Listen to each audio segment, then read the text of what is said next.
Music, horror, art, politics, badassery.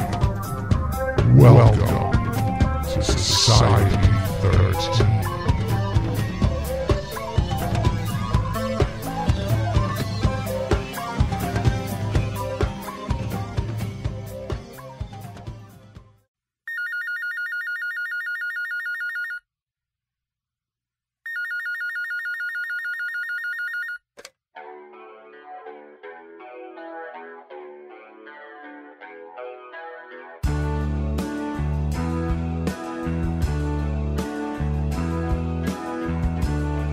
Welcome to Prog-Watch with your one and only host who is the most, Prog-Watch.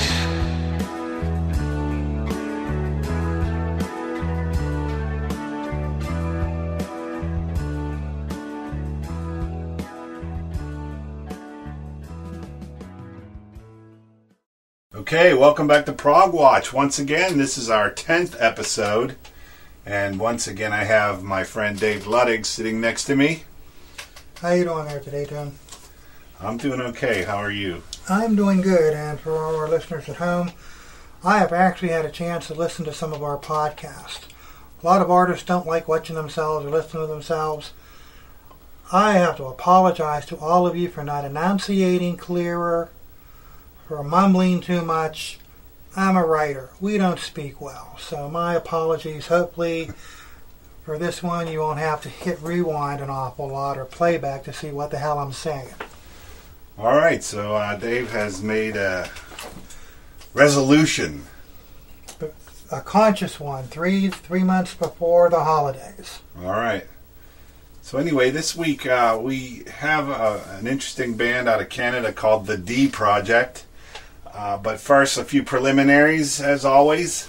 A lot of you are listening to this stuff, and what are you showing me here? I'm showing you feedback. Feedback. That's what I was getting to. We are getting 1,000 million people listening to us, and outside of Grandma Moses, nobody's letting us know. Yes, please, please. We want to hear from you. We would love to hear from you. Go to the Prog-Watch page. First off, give us a like, because if you like the page, then you're going to see all my tweets on Twitter. You're going to see what I post on Facebook through the page, and that's going to let you know when there's new shows available and when we're doing different things. We got some ideas lined up, but we need some participation from you people.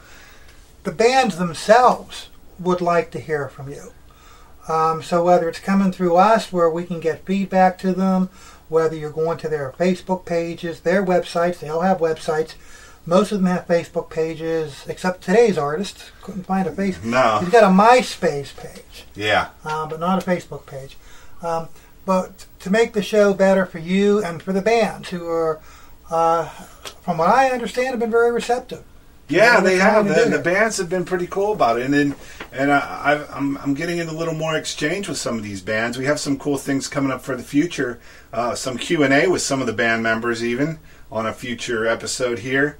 And I've been having some extensive emailings with other people who are sending me links to download some of their latest stuff, giving me ideas of what they think is their classic stuff. So we have a lot of cool things in the works, but to be in the loop, we need you to go and like that Facebook page or follow me on Twitter at Prog-Watch. That's my Twitter handle, and the Facebook page is Prog-Watch. You're listening to the show.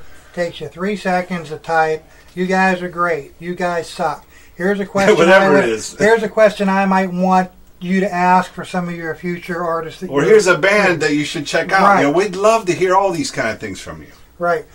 For as much as we like to think we are God, we are not. We're only in the running. We're only in the running. Anyways. Oh my. Now we're gonna get emails now from the religious people. They're gonna be banning our show. At least someone will be emailing us. Someone, even if they're emailing hate letters. There's an old marketing saying, but bad publicity is better than no publicity. I don't know. I'd prefer the good, so send me a nice email. We would prefer the good, but I didn't say I'm better than God. I didn't know. Constructive criticism is always welcome.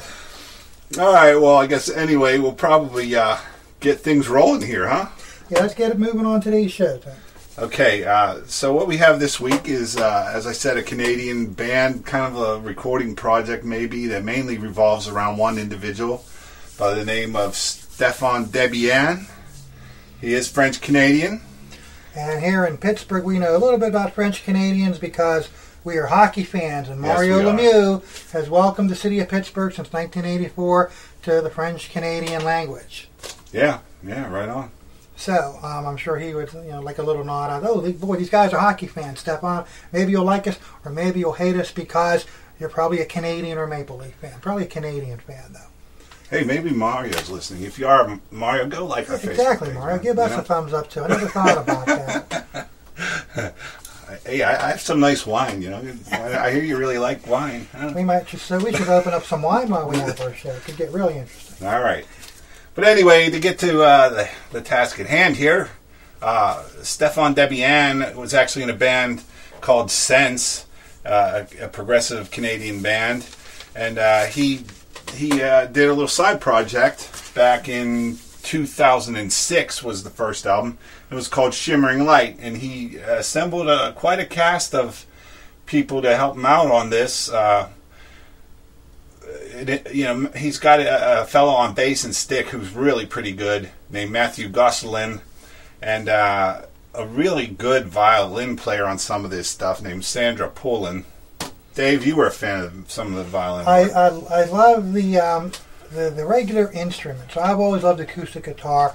We're going to get into that a little bit too, Tom, because he's got some really good, just regular strumming, let alone picking. And he's got some Spanish guitar background. He's got some really dazzling instrumentals on some of the later ones. There's some really good guitar work for sure. He's got a violin player. He's got a cello player on some of the stuff. And to drop a few more names on the first album, you had Thomas Bowden from the Flower Kings was a guest. Martin Orford from IQ was also a guest. And Fred Schendel from Glass Hammer. He reminds me a lot of, it seems like some of the artists we're covering anymore, at least me with U-Town, are individuals who put these projects together and they bring in these guest musicians.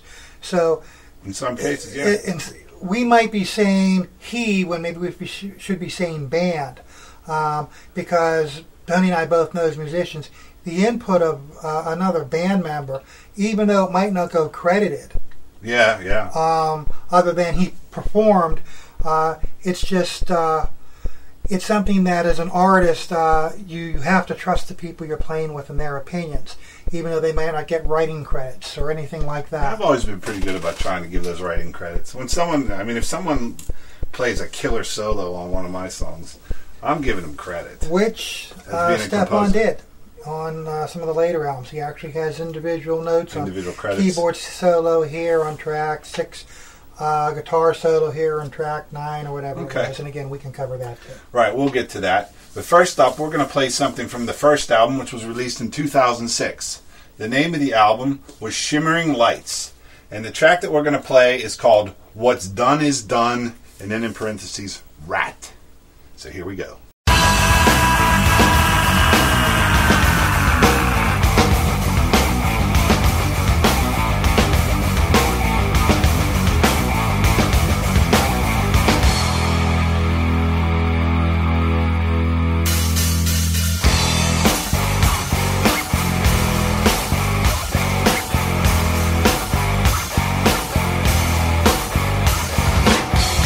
So you wanna be big and you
right, what's done is done. Rat from 2006, Shimmering Lights by the D Project. And you'll probably notice, you heard that at the beginning of the song there's kind of like a fade in from what the previous song. Yeah, it's an abrupt start. Most prog bands are going to do that. Yeah. And unfortunately, and I shouldn't say unfortunately, but this one, track 3, the one before it, Hide from the Sun, doesn't quite fade out vocally, cleanly, while the new one starts, which is just an enticement for you to buy the CD. Yeah. But yeah, I mean, it kicks right off the bat, right? A lot of heavy guitar work, for sure. Tony would know this is my type of song. It's a hard rock and jam song. Ballsy is what I have in my notes. It's a ballsy type song. That said, I don't believe, Tony, it is indicative of most of the material that you will tend to hear from him on this album. Right. But once again, sometimes when I'm picking these songs, I'm trying, if a band shows you a lot of different looks, I'm trying to show you a few of those looks, to show that they're versatile, that they're not just all one particular sound. Right, I agree. Debian on this one, on the album as a whole, tends to be doing that. And this one he's showing off his, hard rockin' chops. Like I said, it is a ballsy song. Even to the point, and I think it could actually be commercially viable. And maybe that's what he was going for on this one. Yeah, I think so, possibly. It's, like I say, it's my type of song. It is not indicative of the album, however. But there are other flashes of that type of playing throughout some of the other songs, including the last track, That's Life, which basically, put on your headbanging gear and get ready to go, because the first half of that song just banging. But most of the rock and stuff I think Tony does on some of the other songs, I have interlude written here. Interlude. They're a little short 5 to 10 second bursts, and you think he's going to get into it, and actually it's just a bridge. Yeah, crossing you over there was to some of something that else. in this one. There was like some weird little syncopated things that then took you into another section. He does that quite a bit. Quite a bit throughout all 4 albums. Yeah, all 4 albums, yeah. Preview. Some of the other influences that I've heard on here tend to be the typical or the usual suspects, as you would say. There's, in my opinion, a definitely Robert Fripp, King Crimson type of guitar. For Keith sure. Emerson, early ELP. It's very guitar-driven prog, this particular song. Very raunchy. There's almost no keyboard. There's a little bit of keyboard that comes in partway through, but it's very guitar-driven. Right. I liked some of the dynamics too. There was a little breakdown where it just went down to like the bass and the drums. About 3/4 of the way through the song, and then when on the outro they took the riff and they kind of syncopated it in a different manner and made it a little bit off kilter, which I dig that kind of thing. But I said it fades out. The song itself, what's done is done, fades out like a rocker like this should. It just naturally comes to a nice conclusion, leaving you the way most hard rock and songs that are 4 minutes long should, just whetting your appetite for more. I just like to throw caution at that. The rest of the album tends to be more traditional prog. You'll hear King Crimson ELP influences. As for Debian himself, I love that he's throwing some reverb on his vocals. He sounds like he might be like a younger version of Greg Lake. With not as deep of a voice. Okay. I had another allusion to another singer on one of the later tracks, but we'll get there. We'll get there. Yeah. Just not from this album. No, not from this album. One of the odd things that I did this time, Tone, compared to others, I actually listened to the albums backwards, 4, 3, 2, 1. Okay. And it does. I don't think I'll ever do that again.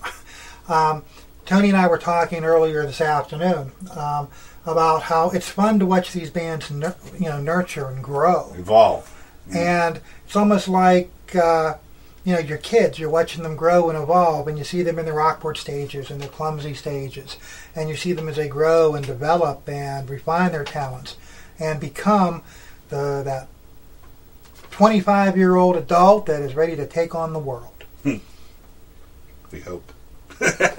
I think these guys are there. What I have here is... I meant the kid. The kid. Not All the kids band. take on the world. The band should take on the world. Prog should take on the world. Well, it's like I've been telling Tony for the past couple months now, exposing me to new bands. I actually thought music was dead with some of the generic stuff you're hearing today, but I guess an argument can be made. Anything that's commercial is always going to sound like that to guys like us. Right. Yeah, what's on the radio isn't for us. That's why we have this show and other shows like it and prog radio stations and whatnot. But the rest of the album, before we move on real quick, there's some longer pieces, and I do like the longer pieces. I'm hearing stuff on here, tone reminiscent of Pink Floyd, some David Gilmour type-esque guitar. Sure. The last song, That's Life, actually reminded me of a song from Queen's Rage Order called Gonna Get Close to You. That's Life might have been my favorite song on here, but if it's not this one here, Tony picked this, folks, by the way, not Dave. Yeah, I did. Tony picked it. So Tony's a rocker. I knew I could get it out of him. I knew I could corrupt his soul. I've always been a closet rocker. But there's some good rocking stuff on this first album that I really did like, and it's going to lead to a refinement of some of those talents and skills as we move along. All right. And let's do that. Move along. The second album they released was from 2008. It was called the Sagarmatha Dilemma. And we're going to play a track right now called the Sagarmatha Dilemma. It's the title track. On this album, we have Debbie Ann, again, on vocals, guitar, and some keyboards. This time, I guess it's probably the brother of Mathieu Gosselin. He's got Jean Gosselin on drums, and the way they play together, I could imagine they are brothers. Yeah, bass and drums, they're your whole rhythm section. They gotta know each other, and who would know each other better than two brothers? Right. And the return of Sandra Polin on violins. What else? On this album, he did have the cello, Francis Delisle, and then a few more guests again. Stu Nicholson from Galahad was a guest vocalist. Brett Cull, who's from Echoland. That's a really good band that I'm familiar with. Maybe we'll get in touch with them one of these days. Derek Sherinian. Yeah, okay. But he's played in Dream Theater and did sessions for Alice Cooper, Yngwie Malmsteen, to name a few. So, again, he has some heavy hitters as guests. But we're going to go ahead and we're going to play the song right now, the Sagarmatha Dilemma, from the 2008 album of the same title.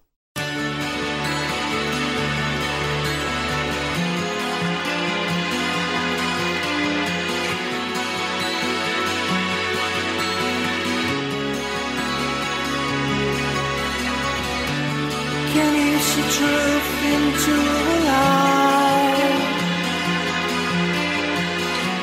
Or stars into an empty sky? I see a child into your eyes. Don't let him cry. Don't let him cry.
First round.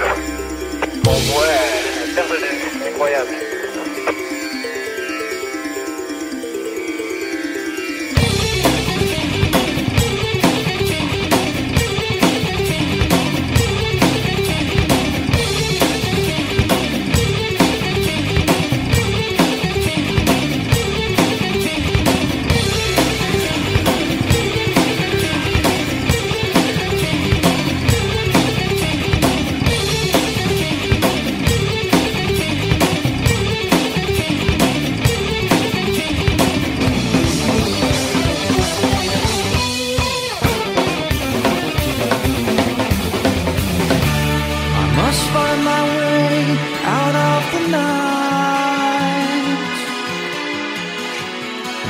Walk the reach into the light. I see my dream into your eyes. I don't know why. I don't know why.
So that was the Sagarmatha Dilemma, the title track from the 2008 D Project album. Older prog fans, Tone, are going to obviously hear an influence from early Genesis, Fox. Sure, there was some really nice, it sounded like picked 12-string guitars again. Mellotron. Yep, oh yeah. And a week ago, Tony and I were talking a lot about the bass. Bass, Yes. very prominent. Yes, sir. As well, not only in the song, but throughout. He's letting Maddox, get into his chops somewhat. This is not just root, chord all the way through. Eighth notes or whatever. No, Matt's showing off a little bit here. Yeah, nice well, job he on all plays the Chapman stuff. stick, so that's pretty interesting. Another thing I would say about this, not really indicative of the rest of the album. The rest of the album has more of a traditional prog feel, and the guitar playing on this album, to me, has a Pink Floyd with just David Gilmour. Some of the latter stages, Momentary Lapse of Reason, Division Bell type, which also influences the music as well too. I'm also hearing a little bit, it's just starting to birth in here, Tone, that I think really evolves in the next two albums, a little bit of the Trevor Rabin type guitar solos. Okay, yeah. Little runs and leads. Which I like Trevor. I know there's a lot of Yes fans that bash the guy, but if you haven't heard his last album, what was the name of it? It was I got it. It was he just put out in 2013. Can't help you on that one, Tony. Fantastic album. I mean, it's mostly instrumental. I think it was all instrumental, but I mean, the guy is a sophisticated composer. Yeah, my wife loves him a lot. It's not that I hate him or anything like that, and I certainly didn't hate what he did with Yes. In fact, Trevor Horn and Jeff Dines are still getting hammered for drama, and that's one of my favorite Yes albums. It's a great album, considering the circumstances. But one of the things else on here that he does, and some of the other, I hear he's starting to show off a little bit of his guitar chops, I thought. And I actually was sitting there listening, wow, that sounds like, that little run sounds like Joe Satriani did that. Yeah. And you guitar aficionados know about Joe, I'm sure. This particular song that we covered, the Sagarmatha Dilemma, I love the acoustic guitar that he's doing on this. Some of the individual picking, and I was sitting there, Tone, I'm listening, thinking, where have I heard this before? Have I heard this influence before? Blah, blah, blah. And then it suddenly dawned on me, and I know you're going to laugh, it sounded like me. Because I like to use those, it's kind of like, using open strings with traditional chord structures. Sure. Alex Lifeson is probably more well known for that. Okay. But I recognize some of those chord structures because it sounds like what I like to play when I'm individually going up and down the strings. The acoustic guitar, Stephane really likes it. And I love the way he both uses it, both picking and Right. as well as Strumming, yeah. strumming, yeah. This had a nice juxtaposition of some heavy guitar parts and some peaceful mellotron passages. Again, the mellotron. And one thing that I wanted to mention, again, I said that you were talking about him sounding like an early Greg Lake. Right. A lower or a higher pitched. register, right. Yeah, okay. I thought the first half minute or minute or whatever of this track, when you got those acoustic guitars, you got the mellotron and the vocal, I could have sworn I was listening to an IQ album. He almost sounded like Peter Nichols from Yeah, IQ. I can't vouch. I'm not as familiar with IQ as you and my brother. And you're both shoving them down my throat, and rightfully so, because what I have heard, I do like. So I'm not as familiar with Mr. Nichols yet. But along those lines, we do have part 2 of IQ coming up one of these weeks pretty soon. It's on the docket. Yeah, so stay tuned. Yes. Back to these guys, Tone. Like I say, the rest of the album, I heard, and even on the last one, like a Gilmour-esque type guitar lead run, some of those little lead runs, and it goes those interludes. And I actually had a problem with the interludes because they're so well done. I would have loved to have heard him expand on those ideas. Yeah, but they're like kind of little hit and run things. It's just like, here's this weird little thing, and then it goes off somewhere else. Perfectly said. But that's very, very prog, though. I mean, it is, but I'm sure a lot of you relate to what I'm saying. When you grab an idea, you just want to run with it sometimes, which also could be also... You could do the wrong thing and overdo it. You could overdo it. Yeah. But the compliment, I guess, comes from if he's got that many great ideas, that sometimes, I just got to throw this in here somewhere. Yeah. And I might say to him, Stephane, why don't you hold on to that idea for a song later on and come up with another channel, some couple of it. But I kind of like it. I kind of like it. It's very, it's got a lot of different musical passages, which is what I like in my prog. This isn't verse, chorus, verse, chorus. Yeah, so we wouldn't be doing the show. Yeah. A couple other tracks on there, Tone, the Thin Air. Actually, it's 2 songs down after the one we just again, it's I have. It's like you walked in. The intro walks. It's like you walked into a metal bar. But then all of a sudden, it's like you slapped in the face and it's just quiet. The song. Dynamics. Yeah. One more thing I did want to say about the Sagarmatha Dilemma. I liked some of those weird ethereal vocal kind of things. It sounded like they were on the telephone or coming off the radio. And there was some really wicked syncopation on the drums in places in this. Then at the end, the sitar. I dug the sitar thing. Yeah, I heard it sneaking there in the background, and again, like anything else, and this is where Tony and I would probably agree with them more, it's just a little bit of seasoning on your salad. You don't want to go too much with it, where it actually takes away. But I hear a sitar, and I just want to, play me more, play me more. Yeah. So, even Guns N' Roses worked it in real good to Pretty Tied Up, and I thought, if Guns N' Roses can work a sitar into a heavy metal song, God. All right, well, I guess we're going to move along then to the third album from 2011. It was called Big Face. And the song that we're going to play from that is called They. Well, I guess we'll just roll it and we'll talk about it afterwards. It's the opening track on the CD, Tone, and I thought a really good opener. All right, well, here it goes. They, from the 2011 album called Big Face.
emotions. I will try to assume my vanity.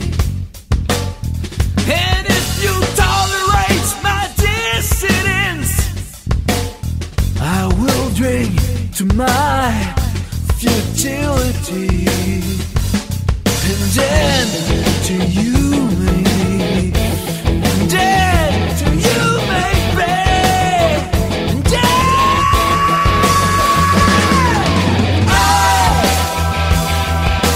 don't feel a thing. I owe you nothing.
Okay, once again, that was They from the 2011 D Project album called Big Face. Which was my favorite track tune on the CD, and I'm sure you wouldn't be surprised at No, it, I'm not considering surprised. the length. Yes. Almost a 9 minutes. Yeah, 8:46. So another long song. Dave's in his glory. I love that you're exploring those ideas. Those interludes are not interludes Oh, anymore. I would play a ton of long songs on the show, but we only have so much time. And I like to sample as many albums as possible. Yeah. In this one here, Tim, we hear a shift from the violin to more of a sax type sound. Right, that was a or neat little jazz thing that I fusion. heard partway through when the sax came in. That was a little bit of a surprise.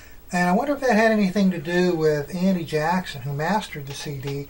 Who also was worked with Pink Floyd. Right, and was actually given recognition during their Hall of Fame speech from Nick Mason, who actually gave him credit. So when you're getting credit like that, and of course Pink Floyd has been really well known for using the sax. Sure. Obviously on Dark Side, Wish You Were Here. Right. Just, it's a wonderful, wonderful instrument. I just really had gotten so used to the violin from the previous 2 albums that I was almost disappointed that it didn't really make that much of an appearance here. Yeah, I don't see her listed here. No, she's not. But we do have some Sandra other... Poland, yeah, that's the name. We do have some other interesting people here, too. Yeah, we do, yeah. Tony Levin was a guest on this album. Of course, he of Peter Gabriel fame, and he's... King Crimson. He played in Anderson, Bruford, Wakeman and Howe, King Crimson. You know, I was just listening to a lot of his solo stuff a few weeks back, and boy, the guy's played on some really crazy stuff. Even something called what was that called? It was an offshoot from Dream Theater. A couple of Dream Theater guys. The guy's been all over the world. I couldn't even begin to think of some of the stuff. Liquid Tension Experiment. That was the name of it. That was pretty interesting too. All instrumental. And maybe because you're getting these type of guys, you're starting to hear more and more of Stephane's guitar virtuosity. Right. And I mean, the guy's got chops. I mean, and he's showing them off more and more as these albums evolve. Yeah, there was some pretty crazy stuff in here. Some really off-kilter kind of guitar runs and stuff that were kind of interspersed with. In this song in particular, sax, you know, yeah. In 5 minutes, you know, it really starts to rock out. Then it shifts almost into more like a jazz rock type, almost a fusion type. And here's where you start hearing these great virtuoso runs. And the trade-off licks between the sax and the guitar on this. Yeah. Really. Yeah, and tip my hat to everyone involved with that. Right. Some of the other tracks on the album, real quick, Tone, I'm hearing more and more of the lead guitars. It's sounding more and more like Trevor Rabin here. Okay. I don't know what you thought about that. Well, I mean, some of that bizarre, those weird runs, that's more Trevor, than David Gilmour probably. Just the sound of some of those, I don't know what kind of scales he's working off, but they're not your typical, major, minor, blues or whatever scales. These are maybe some bizarre medieval church modes, Mixolydian, Lydian, Phrygian, all those kind of weird modes. When you got the chops, you got to show them off every once in a while. And speaking of that, I think vocally this was his best performance as well, too. He sounded like, to me, I even have it here, his voice is almost like what you would hear in one of those popular hair metal bands that teenage girls would swoon all over. And the funny thing is, Prog is not known for getting teenage girls to swoon all over. You got to work on that, man. So maybe, Stephane, all you need is that one little cheesy I Love You song, and not to endorse, of course. I mean, they got to be over 18. But nonetheless, I really got an image of, almost like a Trevor Rabin, where Trevor Rabin always dresses cool. He looks smooth. He looks like the rock star. The shirt unbuttoned down, almost to his waist. The nice muscular chest, the silk or satin shirts. I could almost hear that in some of these vocals that he's singing. You can hear the silk or satin. You can't. The way he sings it. It's the way he sings. And some of the guitar work also on later stuff, I'm hearing almost like a grunge sound feel to that. And it would be remiss of us, Tone, to not mention the last track, and this is where our stupid American high school educations fail us miserably when it comes to pronouncing foreign language. But I guess Claire Besnett did the vocals on Poussière de Luminaire. It's the best I'm going to throw at it. That sounded pretty good to me. It was a brilliant, brilliant song, very different, and you're the one that likes different. Yeah, but I like songs in English, so I know what they're singing about. I mean, I do listen to vocals. I've tried to listen to like Italian prog bands, Premiata Forneria, Marconi, Banco Soccorso, or whatever.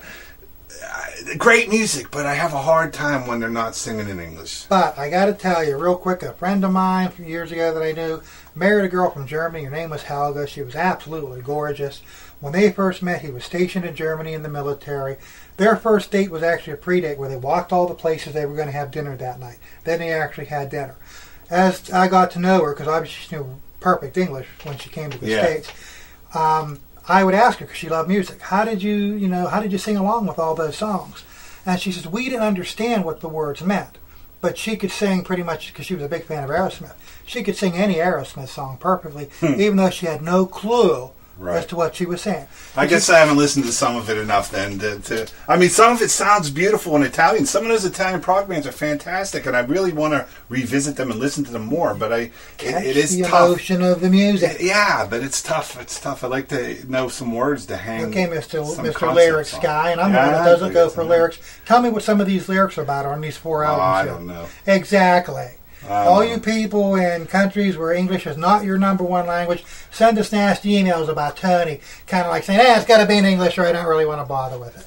Sure, send me nasty emails. At least you'd be getting emails, which is what we need nowadays. Email. Alright, I'm done. All right, I'm done. We're going to move on and play the last song that we're going to sample here for this episode. It's from the 2014 D Project album called Making Sense, and it's Out of Range / Out of Line. I search my soul for an answer, but new questions arises instead. Where do I fit in the picture? A storm is raging in my head. Freedom is not easy to see. Freedom is not easy to be. Freedom is never free. Freedom is not easy to see. Freedom is not easy to be. Freedom is never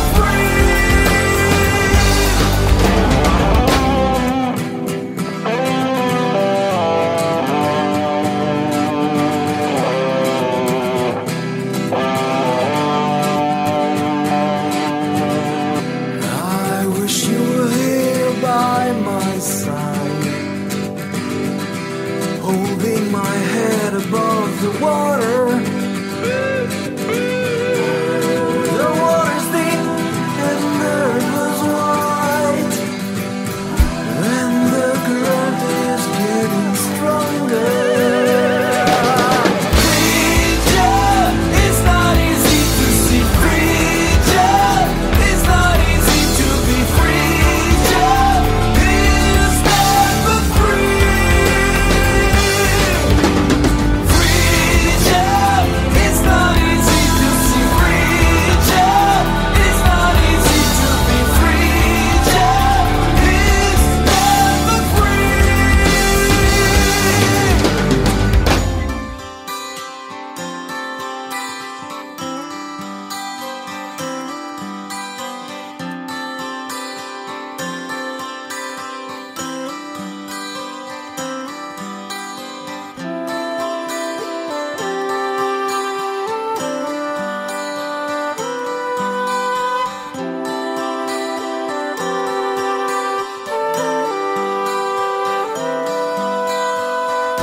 The answer lies on the opposite shore,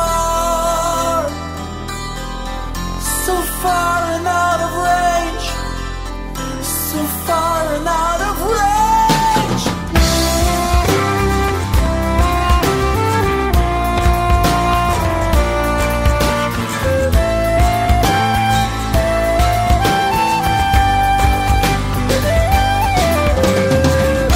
The answer lies on the opposite shore, so far and out of range.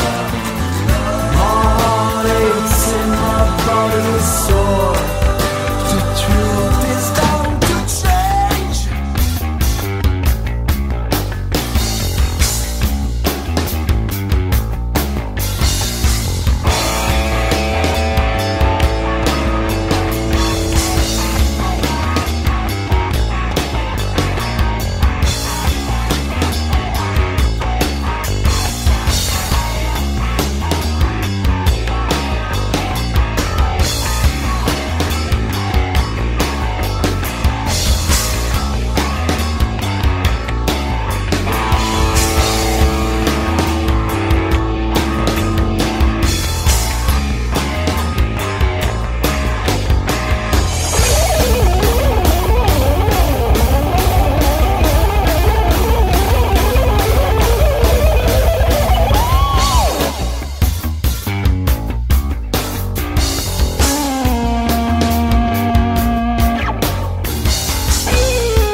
So once again, that was Out of Range / Out of Line from the 2014 album Making Sense by the D Project.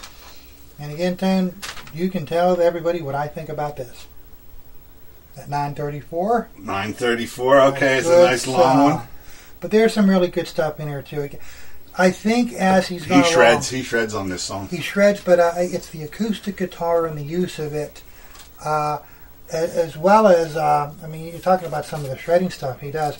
I even have in some of my notes, he's got like stuff on here that, on this particular piece even, around 3:13, 3:15 in, there's a shift in there. The music sounds like it had been pulled from an outtake from the Gates of Delirium. Yeah, I got that too. About a third of the way in, you get this weird syncopated part comes in. There's a lot of nice bass around that part too.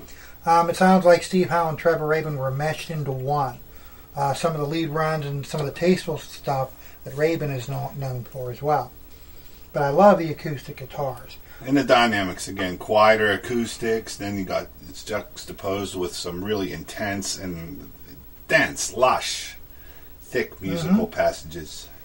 And again, on here I have about like 5:45, 6 minutes in. Sounds like I'm hearing a flute. It's just another interlude. Yep.